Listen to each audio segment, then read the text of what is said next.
ತಾಸುಗಟ್ಟಲೆ ಯಾರೂ ಇಲ್ಲದ ಜಾಗದಲ್ಲಿ ಯಾರಿಗಾದರೂ ನೋವಿನ ಶಬ್ದ ಹೇಗೆ ಕೇಳಿಸುತ್ತದೆ? ದಂತೆವಾಡದ ಸೇವೆಗೆ ಸಮರ್ಪಿತ ದಂಪತಿಗಳು ಡಾಕ್ಟರ್ ರಾಮಚಂದ್ರ ಗೋಡ್ಬೋಲೆ ಮತ್ತು ಶ್ರೀಮತಿ ಸುನೀತಾ ಗೋಡ್ಬೋಲೆ, ಪದ್ಮಶ್ರೀ 2026. ಕಾಡು ಸುಂದರವಾಗಿ ಕಾಣಿಸಬಹುದು, ಆದರೆ ಜೀವನ ಸುಲಭವಲ್ಲ. ಸುದೀರ್ಘ ನಿರ್ಜನ ಮಾರ್ಗಗಳು, ಆಸ್ಪತ್ರೆಗಳಿಲ್ಲ, ವೈದ್ಯರಿಲ್ಲ, ಅಪೌಷ್ಟಿಕತೆ, ಅಜ್ಞಾನ, ಮೂಲಭೂತ ಸೌಲಭ್ಯಗಳ ಕೊರತೆ. ಬುಡಕಟ್ಟು ಜೀವನದಲ್ಲಿ ಪ್ರತಿ ಹಂತದಲ್ಲೂ ಅನಿಶ್ಚಿತತೆ ಇರುತ್ತದೆ. ಇದರ ನಡುವೆ ಒಂದೇ ಸಂಕಲ್ಪದೊಂದಿಗೆ ಮಹಾರಾಷ್ಟ್ರದಿಂದ ಇಬ್ಬರು ಬಂದರು. ನಾವು ಮನಸ್ಸು, ದೇಹ ಮತ್ತು ಸಂಪನ್ಮೂಲಗಳೊಂದಿಗೆ ಪ್ರತಿಜ್ಞೆ ಮಾಡುತ್ತೇವೆ. ಬುಡಕಟ್ಟು ಸಮುದಾಯಗಳ ಆರೋಗ್ಯ ಮತ್ತು ಕಲ್ಯಾಣಕ್ಕಾಗಿ ನಮ್ಮನ್ನು ಅರ್ಪಿಸಿಕೊಳ್ಳುತ್ತೇವೆ. ಬುಡಕಟ್ಟು ಪ್ರದೇಶಗಳಿಗೆ ಹೋಗಿ ಅಲ್ಲಿನ ಜನರಿಗಾಗಿ ಕೆಲಸ ಮಾಡುವುದು ನನ್ನ ಗುರಿ. ಅವರಿಗೆ ಆರೋಗ್ಯ ಸೇವೆ ಒದಗಿಸುವುದು ಎಷ್ಟು ಕಷ್ಟ ಎಂದು ತಿಳಿಯಿತು. ಈ ಪ್ರದೇಶಗಳಲ್ಲಿ ಸ್ವಲ್ಪ ಜ್ಞಾನವಿದ್ದರೂ ಜೀವ ಉಳಿಸಬಹುದು ಅಂತ ಅರಿತುಕೊಂಡೆ. ಅಲ್ಲಿಂದಲೇ ನನ್ನ ಉದ್ದೇಶ ಉದಯವಾಯಿತು.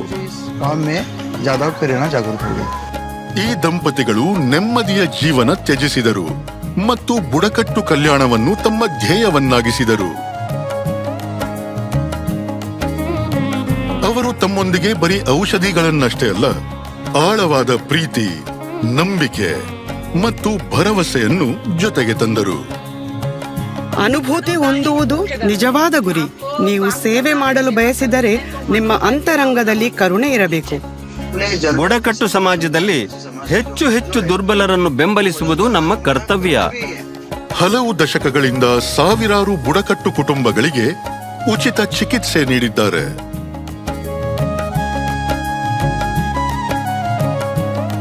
ಆರೋಗ್ಯ ಶಿಬಿರಗಳನ್ನು ಆಯೋಜಿಸುತ್ತಿದ್ದಾರೆ. ಅವರು ಅಪೌಷ್ಟಿಕತೆಯನ್ನು ಪೋಷಣೆಯಾಗಿ ಪರಿವರ್ತಿಸಿದರು.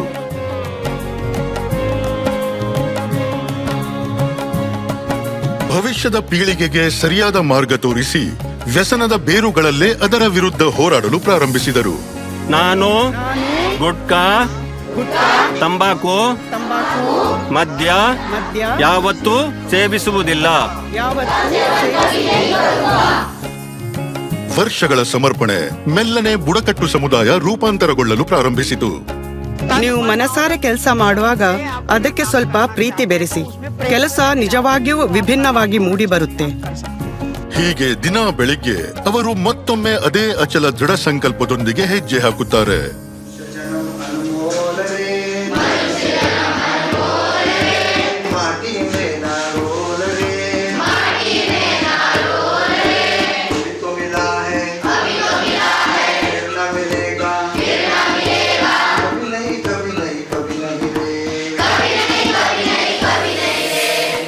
ಡಾಕ್ಟರ್ ರಾಮಚಂದ್ರ ಗೋಡ್ಬೋಲೆ ಮತ್ತು ಶ್ರೀಮತಿ ಸುನೀತಾ ಗೋಡ್ಬೋಲೆ, ಪದ್ಮಶ್ರೀ 2026.